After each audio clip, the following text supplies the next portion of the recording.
আল্লাহ রাব্বুল আলামিন জানায় দিলেন, উম্মতের আমি একটা মাত্র আমল দিয়ে দিলাম শুধুমাত্র সালাত নামাজ।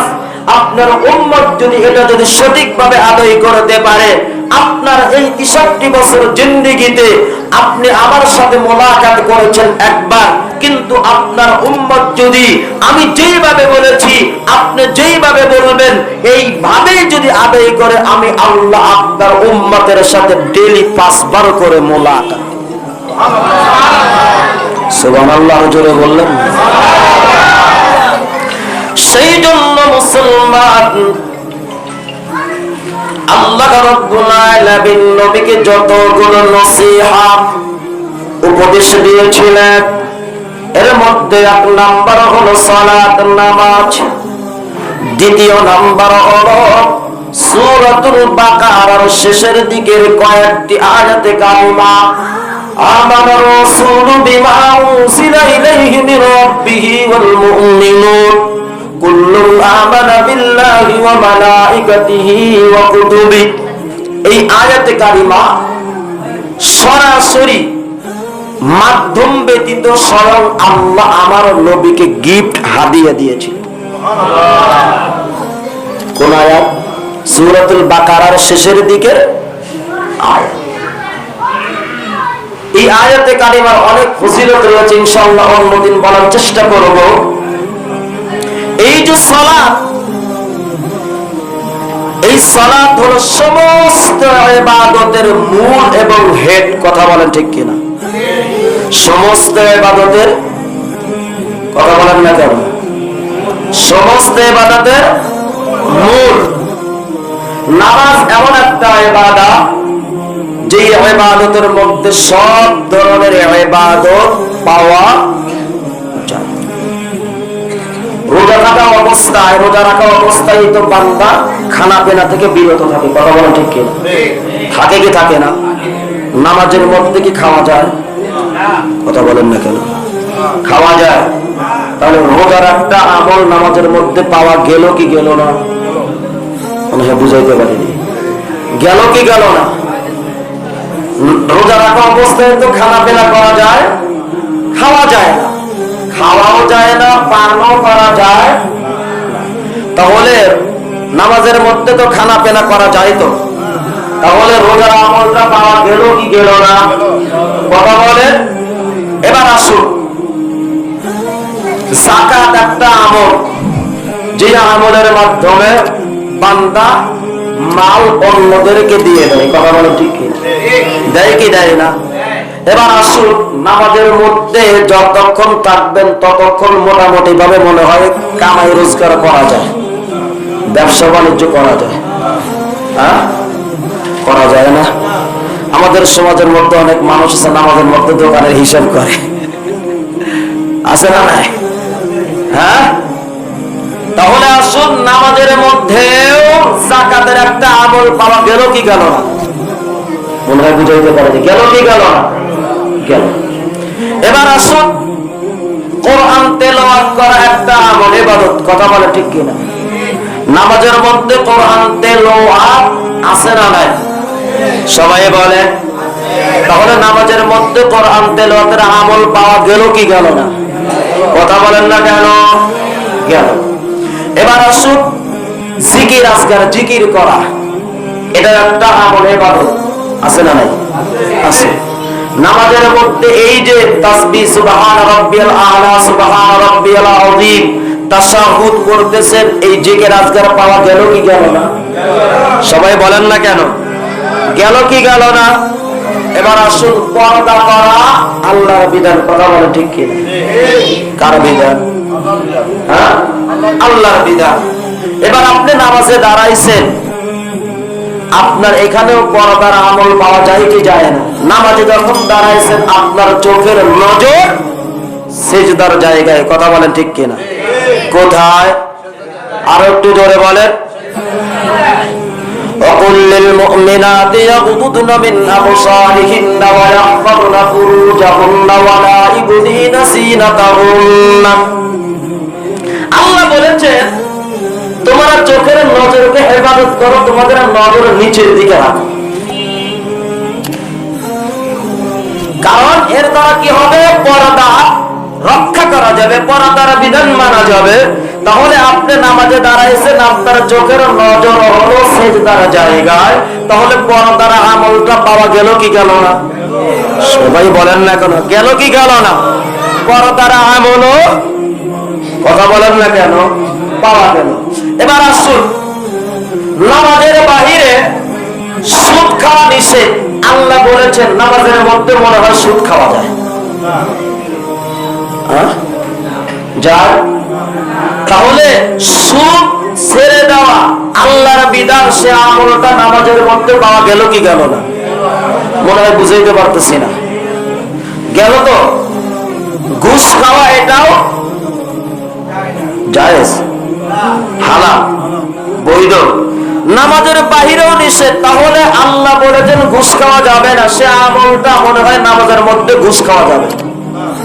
তাহলে ঘুষ থেকে বিরত থাকা আমলটাও নামাজের মধ্যে পাওয়া গেল কি গেল না?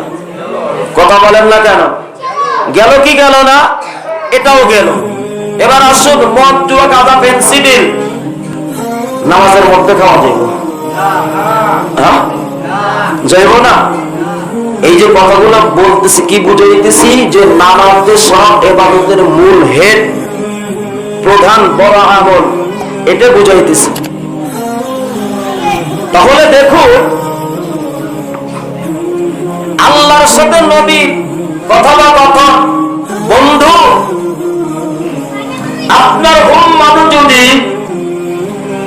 সময় মতো 5 ওয়াক্ত নামাজ আদায় করতে পারে, যদিও প্রথমে 50 ওয়াক্ত কমাইতে, সেটা অন্য একটা সাবজেক্ট, সেদিকে যাব না। মূল যেটা বুঝাইতে চাচ্ছি, 5 আনলেন, আল্লাহ গণনায় আমাদেরকে 5 দিলেন, আল্লাহর হিসেবে আল্লাহ 85 রেখে দিয়েছেন। বান্দা আদায় করবে 5, আল্লাহর হিসাবে আল্লাহ যেটা রেখে দিয়েছেন সেটাই থাকবে। 50 ওয়াক্তের সওয়াব আল্লাহ তো দিবেনই, কিন্তু বান্দা যদি 5 আদায় করে সবে পাবে, তাহলে 50 পাবে। যদি আদায় নাই করে তাহলে কি 50 পাবে? কথা বলেন। আদায় সহিভাবে করলেই, ভুল অ্যান্সার যদি করে তাহলে সে নাম্বার, অ্যান্সার যদি নাই করে নাম্বার কি আর দিবে? কথা বলেন না কেন, নাম্বার দিবে না। সেই জন্য বান্দা যদি একেবারে 5 ওয়াক্ত নামাজ 100/100 সহিভাবে নবীর তরিকায় আল্লাহর হুকুম পরিপূর্ণভাবে মেইনটেইন করে আদায় করে, একদম ফুল 100/100 এরকম ভাবে আদায় করে, তাহলেই আল্লাহ তাআলা 5-এর বিনিময়ে দিবেন কত? সবাই বলে 50। এই 5-এর বিনিময়ে আল্লাহ 50 দিবেন। আল্লাহ এটাই বুঝাইতে চাচ্ছেন, বন্ধু আমি আল্লাহ আপনার উম্মতের জিম্মাদারি তখনই নেব, ওই বান্দার জিম্মাদারি তখনই নেব, আমি আল্লাহ মুজফফরের জিম্মাদারি তখনই নেব, তার দায়িত্ব তখনই নেব, আমি আল্লাহ আব্দুল কাদেরের দায়িত্ব তখনই নেব, আমি আল্লাহ আব্দুর রহমানের দায়িত্ব তখনই নেব, আমি আল্লাহ ওই আয়েশার দায়িত্ব তখনই নেব, আমি আল্লাহ ওই আসমার দায়িত্ব তখনই নেব, যখন ওই বান্দা, ওই বান্দি যখন পরিপূর্ণভাবে নামাজের সালাতের হক আদায় করে নামাজ আদায় করবে, আমি আল্লাহ ওই উম্মতের দায়িত্ব স্বয়ং আমি আল্লাহ আপনাকে দুনিয়া থেকে আনার পরেও আমি আল্লাহ ওই বান্দা বান্দির দায়িত্ব স্বয়ং আমি আল্লাহ দিই। একটু চিন্তা করে দেখুন, একটু ভেবে দেখুন। মনে মনে ভাবতেছেন যে মনে হয় আল্লাহ আমার দায়িত্ব নিয়েছেন, না, কখনোই সম্ভব নয়। বান্দা আল্লাহর জিম্মাদারে তখনই যাবে, আল্লাহর অধীনস্থতে, আল্লাহর তত্ত্বাবধানে তখনই যাবে বান্দা যখন আল্লাহর হক পরিপূর্ণভাবে, কথা বলেন না কেন, আদায় করবে। সবক এটাই,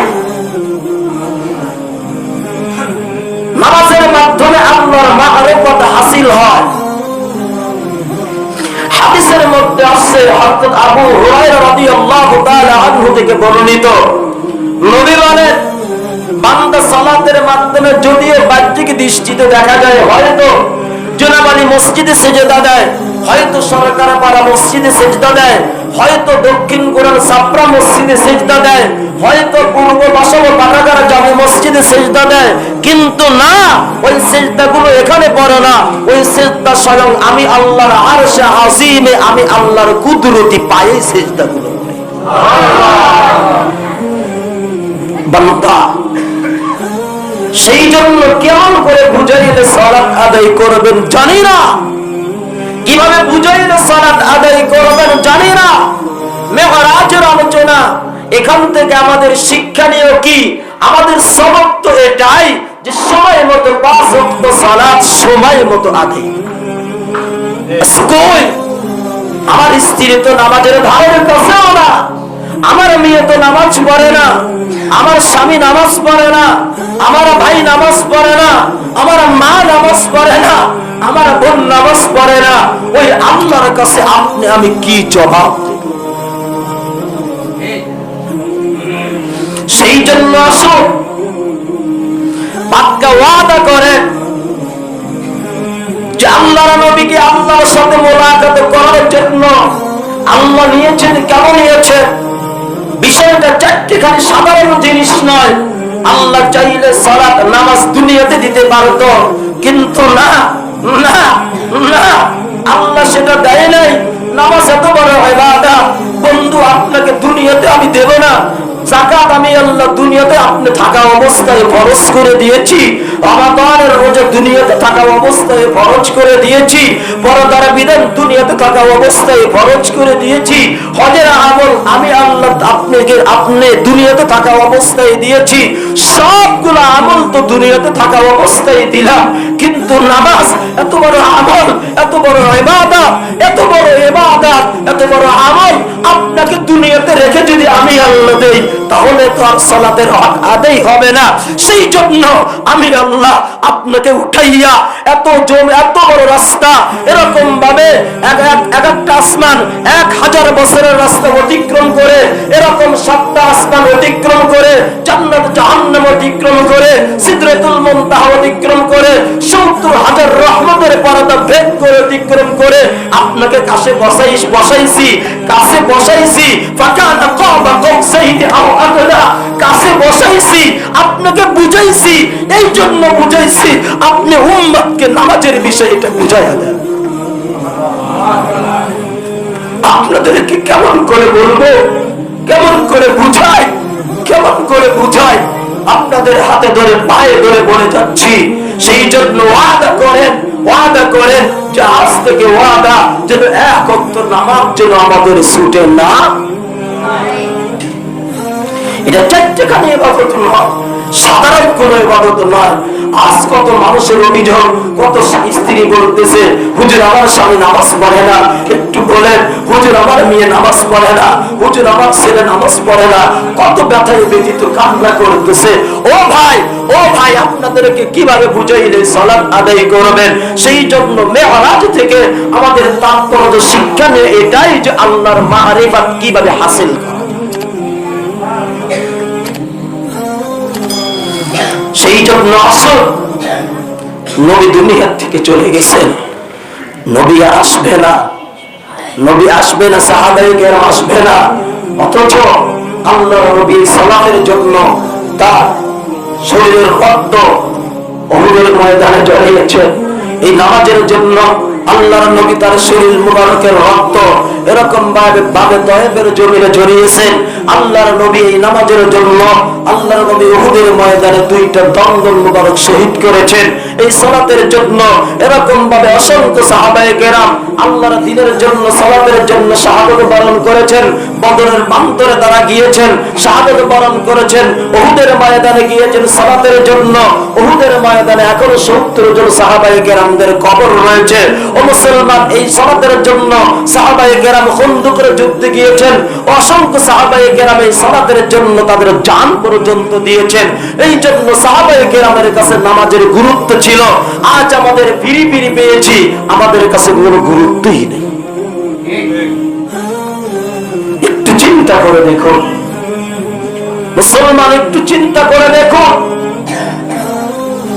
আজ আমরা গাড়ি পথে চলতেছি, তারা বড় ক্লান্ত, কিন্তু আল্লাহর নবী ওই জামানাতেই তো এরকম ভাবে মুসলমান প্রায় 220 কিলোমিটার রাস্তা পাড়ি দিয়ে আল্লাহর নবী তো নামাজের জন্য তায়েফের ময়দানেও গিয়েছে। কোথায়? কথা বলেন না কেন? তায়েফের ময়দানে গিয়েছিলেন। ওই জামানায় রাস্তা ছিল না, গাড়ি ছিল না। আল্লাহর নবী পায়ে হেঁটে উটের উপরে আরোহণ করে সালাত প্রতিষ্ঠা করার জন্য গিয়েছিলেন। শুধু তাই না, মুসলমান মদিনার জমিন থেকে প্রায় 250 কিলোমিটার রাস্তা অতিক্রম করে আল্লাহর নবী তো বদরের প্রান্তরেও সালাত আদায় করার জন্য, প্রতিষ্ঠা করার জন্য গিয়েছিলেন। শুধু তাই নয়, আল্লাহর নবী মদিনার জমিন থেকে সেই তাবুক 1100 কিলোমিটার আল্লাহর নবী তো সালাত প্রতিষ্ঠা করার জন্য গিয়েছিলেন। মুসলমান সেই জন্য আসো, সাহাবায়ে কেরামের সালাত প্রতিষ্ঠা করার জন্য 1 নয় 2 নয় প্রায় 150 মতো সাহাবায়ে কেরাম বিভিন্ন যুদ্ধের ময়দানে অংশগ্রহণ করেছিলেন। বিভিন্ন গোত্রের সাথে, বিভিন্ন কবিলার সাথে, বিভিন্ন এলাকার সাথে সাহাবায়ে কেরাম এই সালাত প্রতিষ্ঠা করার জন্য যুদ্ধ করেছেন। স্বয়ং আল্লাহর নবী 28টা যুদ্ধের ময়দানে সশরীরে অংশগ্রহণ করেছেন এই সালাত প্রতিষ্ঠা করার জন্য। কিন্তু আমাদের সামনে সালাতের কোনো গুরুত্ব নাই। আজান হয়ে যাচ্ছে, মসজিদে খালি, দোকানে বসে আড্ডা, চাষটানে বসে আড্ডা, দোকানে বসে আড্ডা, বাড়ির টিভির পর্দার সামনে বসে আড্ডা। নামাজের সময় পার হয়ে যাচ্ছে, ছেলের খবর নাই, মেয়ের খবর নাই, স্ত্রীর খবর নাই, স্বামীর খবর নাই, মা বাবারও খবর। কথা বলেন না কেন? সত্য নাকি মিথ্যা? কথা বলেন, সত্য নাকি মিথ্যা? তাহলে কেমন বাবা হলাম? আল্লাহ তো নিজে বলছেন, ইয়া আইয়ুহাল্লাযীনা আমানু কু আনফুসাকুম ওয়া আহলিকুম নারা। নিজে বাঁচো, নিজের ছেলে মেয়েকেও বাঁচাও। নিজেও বাঁচলাম না, ছেলে মেয়েকেও বাঁচানোর কোনো খবর নাই। অথচ ওই ছেলেকে যদি একটু কেউ যদি চড়া থাপুর মারে, মনে হয় জানটা বের করে দিয়ে দিব। কথা বলেন না? হ্যাঁ? অথচ সন্তান জাহান্নামে চলে যাচ্ছে, কোনো খবর নাই। স্ত্রী জাহান্নামে চলে যাচ্ছে, কোনো খবর নাই। মা জাহান্নামে চলে যাচ্ছে, কোনো খবর নাই। কারণ সালাত আদায়, নামাজ আদায় না করলে জাহান্নামে যাবে। আল্লাহর কথা সত্য নাকি মিথ্যা? কথা বলেন না কেন? আর একটু জোরে বলেন, সত্য নাকি মিথ্যা? আল্লাহর কথা সত্য। আল্লাহ বলতেছে, নামাজ আদায় না করলে জাহান্নামে যাবে, তোর ছেলেকে বাঁচা। নামাজ আদায় না করলে তোর স্ত্রী জাহান্নামে যাবে, বাঁচা। কিন্তু খবর নাই। সেই জন্য আসো, আপনাদের দুটি পায়ে হাত রেখে বলছি, দুটি পায়ে হাত রেখে বলছি, দুটি পায়ে হাত রেখে বলছি, বাসা বাড়িতে মা বোনের আপনাদের পায়ে হাত রেখে বলছি, সালাত সালাত। আল্লাহর নবী জীবনের শেষ প্রান্তের দিকে মালাকুল মউত চলে আসছে, এরপরেও নবী সালাত সালাতের কথা আল্লাহর নবী বলেন না, বলেন নাই। সালাতের কথা আল্লাহর নবী বলেন নাই। মা আয়েশাকে বললেন, আয়েশা, আমি তো আমার ইমামতির স্থানে যেতে পারতেছি না, অসুস্থ, কিন্তু সালাতের সময় হয়ে গিয়েছে, আমার উম্মতের অবস্থা কি? একটু পর্দাটা সরাও। পর্দাটা সরাইছে। আল্লাহর নবী একটু উকি দিয়ে মাথার উপরের দিকে উঠাইয়া দেখে সিদ্দিক আকবর রাদিয়াল্লাহু তাআলা আনহু ইমামতিতে সাহাবায়ে কেরাম জামাতের সাথে নামাজ আদায় করতেছে।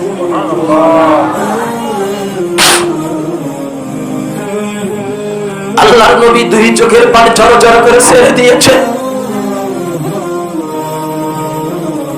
মা আয়েশা রাদিয়াল্লাহু তাআলা আনহা নবীর চোখের পানি মুছে দেয়। নবী বলে, ও আয়েশা, এটা আমার দুঃখের পানি নয়, এটা আমার সুখের পানি। আমি নবী এই সালাতের জন্যই তো এত বড় যুদ্ধের ময়দানে সরাসরি অংশগ্রহণ করেছি। এই সালাতের জন্যই তো আমার সাহাবায়ে কেরাম বদরের ময়দানে চাপ দিয়েছে। এই সালাতের জন্যই আমার সাহাবায়ে কেরাম উহুদের ময়দানে গিয়েছিল। এই সালাতের জন্য আমার সাহাবায়ে কেরাম তাদের স্ত্রীদেরকে বিধবা করেছিল। এই সালাতের জন্যই আমার সাহাবায়ে কেরাম তার ছেলে সন্তানদেরকে ইতিম করেছিল। এই সালাতের জন্যই তো আমার সাহাবায়ে কেরাম মক্কা থেকে হিজরত করে মদিনাতে আসছে। আমার সাহাবায়ে কেরাম সালাতের জন্য মক্কা থেকে হিজরত করে তারা শাম দেশে গিয়েছে, তারা এরকম ভাবে তায়েফের জমিনে গিয়েছে। আজকে আমি